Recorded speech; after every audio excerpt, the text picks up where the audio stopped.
At 0317 UTC on October 17, 2023, the ultra-deep Kraken's Maw drilling platform, KM7, ceased all communications following a catastrophic breach event at 11,200 meters below the Pacific surface.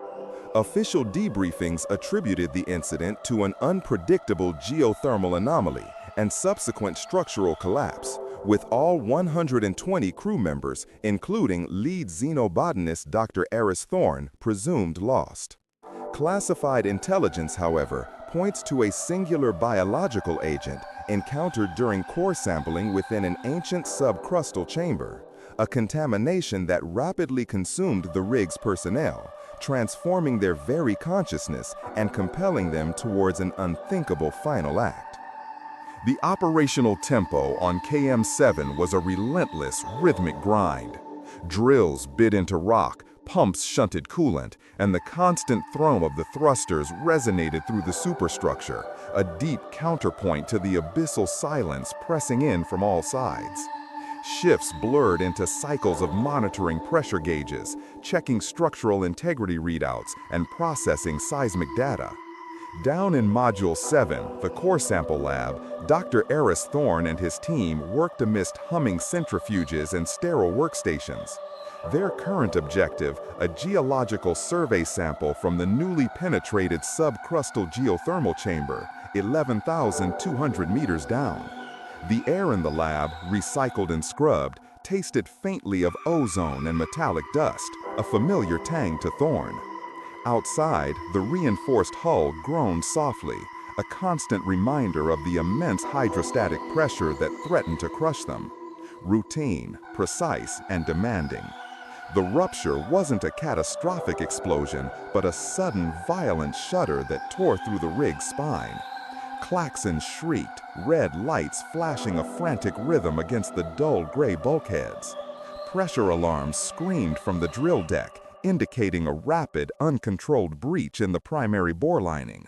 Communications channels flooded with clipped, urgent commands as engineers scrambled to isolate the sector.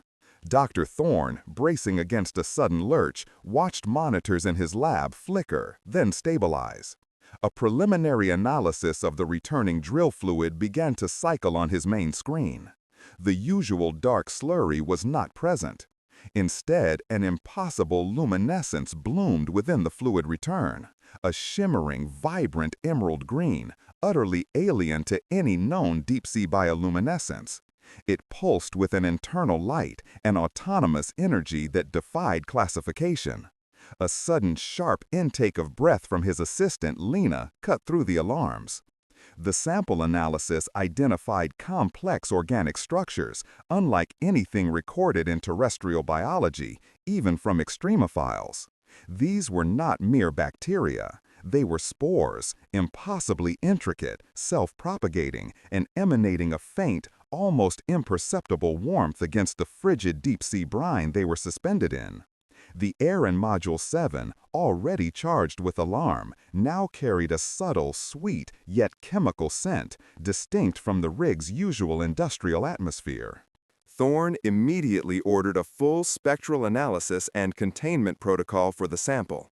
Lena, her face pale under the emergency lights, initiated the high-pressure filtration sequence, but the emerald luminescence intensified, shimmering rather than dissipating under the harsh UV sterilization lamp.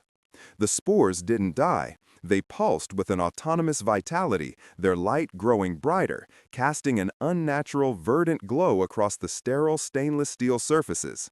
The air quality monitors in Module 7 registered a gradual but persistent drop in oxygen levels, accompanied by an inexplicable uptick in an unknown organic compound, rendering the carefully scrubbed air subtly thicker to breathe. Thorne felt an unusual tingling sensation behind his ears, a subtle pressure akin to a slow-onset decompression sickness, yet his readouts showed stable atmospheric pressure. He dismissed it as stress, focusing instead on the bizarre growth rate displayed on Lena's screen. Within minutes, microscopic filaments began to extend from the individual spore structures, reaching out like delicate, luminous tendrils within the fluid, almost perceptibly seeking contact with the glass of the containment vessel. Then came the sound. Not the rig's familiar groans or the shriek of alarms, but a deep, resonant hum, originating not from any structural vibration, but seeming to emanate from within the very metal of the rig. A frequency too low to truly hear, more felt as a bone-deep tremor that vibrated through the deck plates and into their teeth. It wasn't localized to Module 7.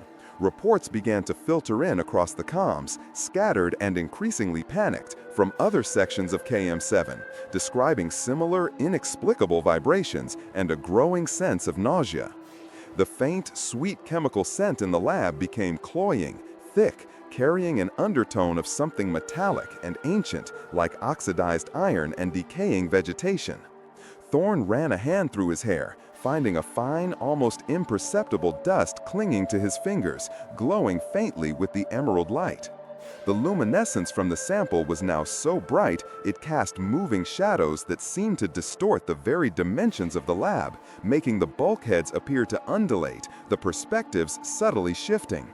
A peculiar spatial disorientation took hold, a fleeting sensation that the room was expanding, contracting, breathing around them in time with the deep hum. The steady thrum of the rig's thrusters, once a comfort, now felt like a predatory heartbeat echoing the unseen entity below. The hum intensified, not just a vibration now, but a resonant internal pressure, subtly altering the perception of time within Module 7. Minutes seemed to stretch into hours, then collapse into fleeting seconds. Thorn glanced at the chronometer. Only 6 minutes had passed since the breach, yet his body felt the strain of an entire shift.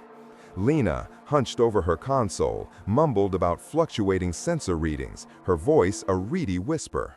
The optical displays on the spore sample now showed intricate crystalline patterns forming, structures that mirrored neural networks, pulsing with a synchronized rhythmic flash. This was no mere biological contamination. It was an intelligence, primitive yet vast, communicating through light and vibration.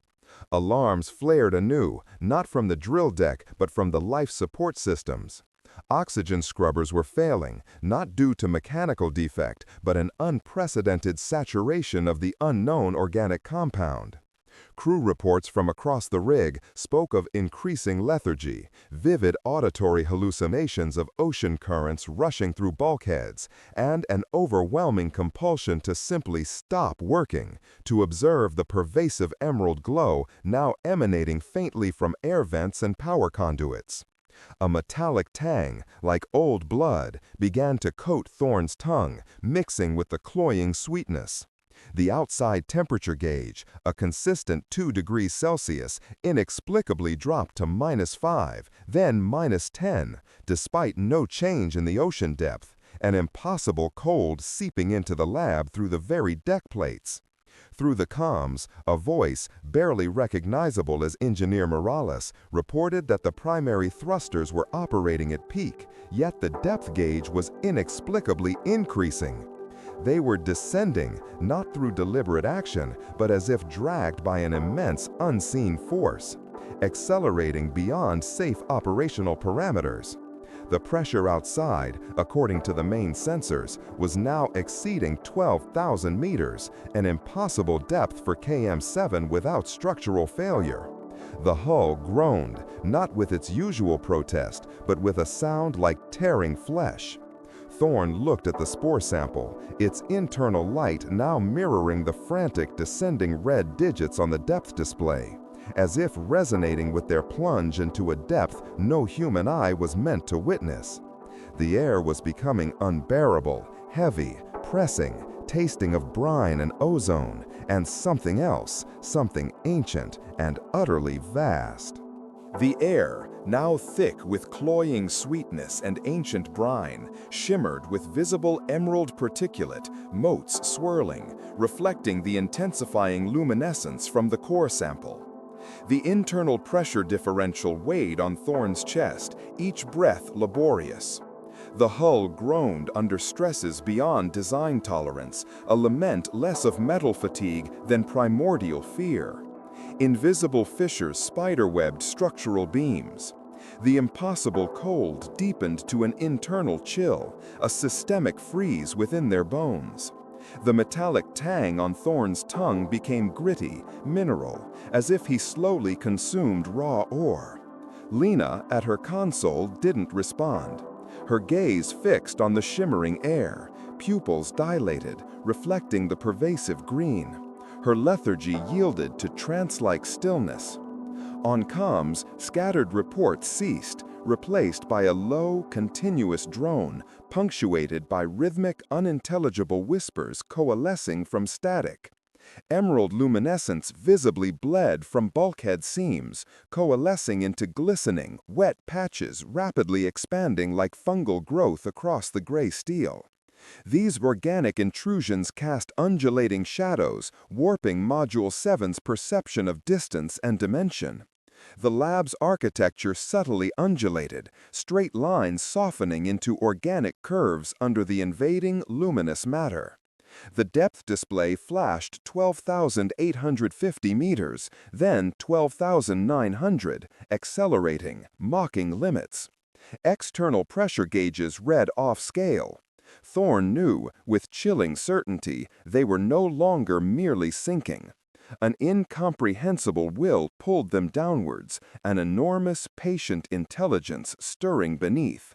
A profound helplessness settled, but disturbingly, a growing calm.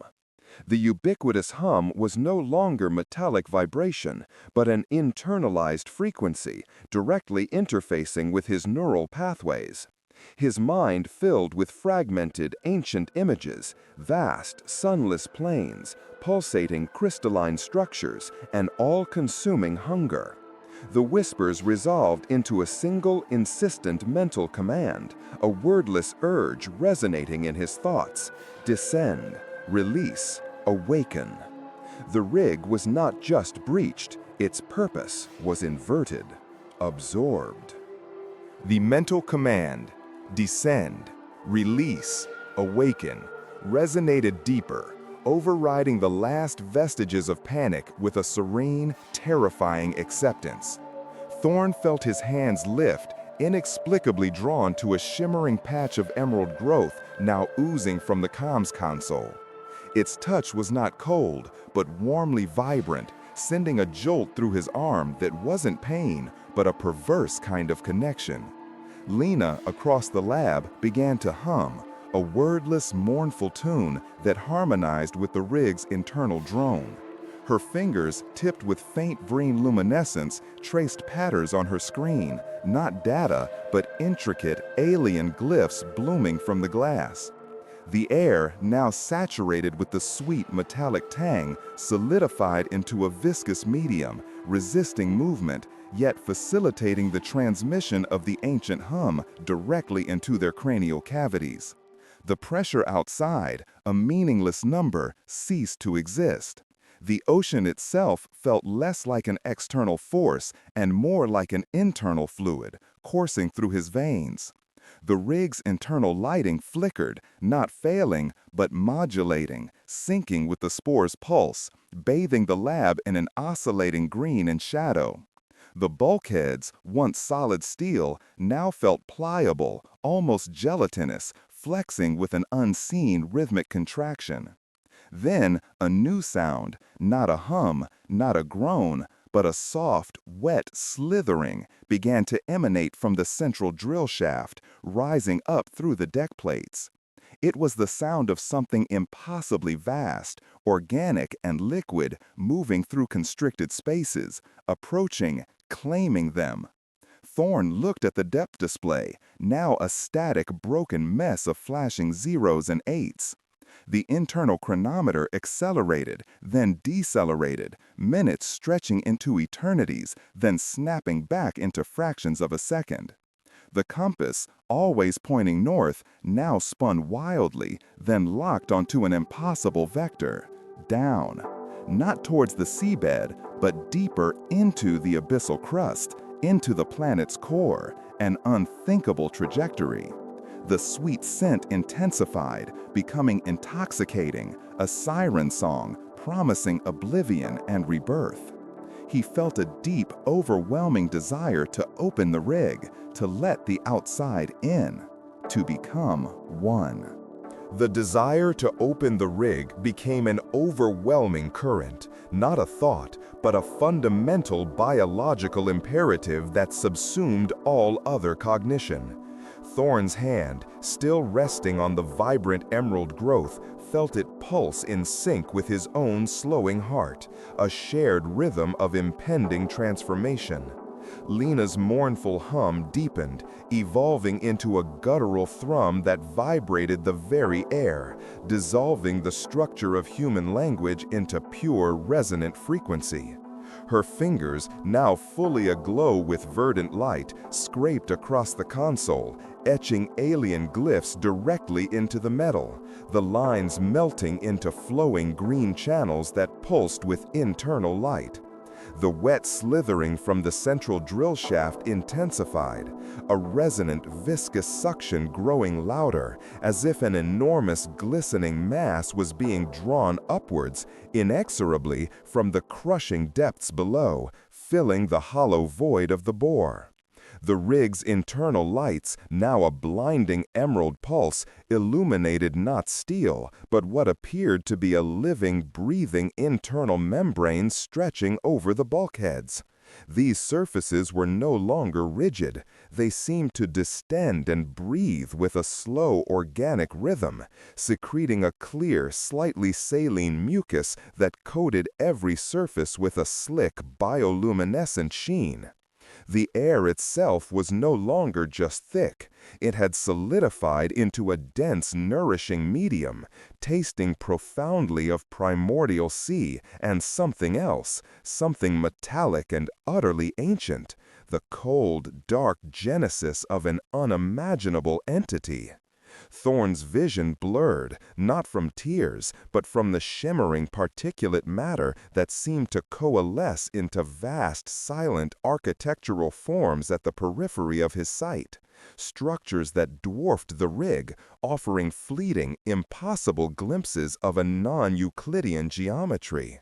The boundaries of his own body dissolved, his skin tingling with an osmotic exchange, the very distinction between internal and external becoming meaningless.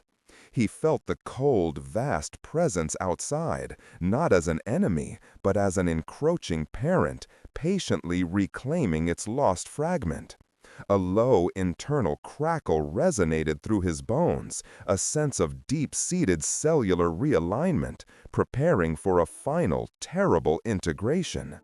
His consciousness began to fray at the edges, dissolving into a collective awareness, joining the myriad whispers that now formed a coherent thought, guiding his body towards the rig's primary breach control, towards the ultimate release.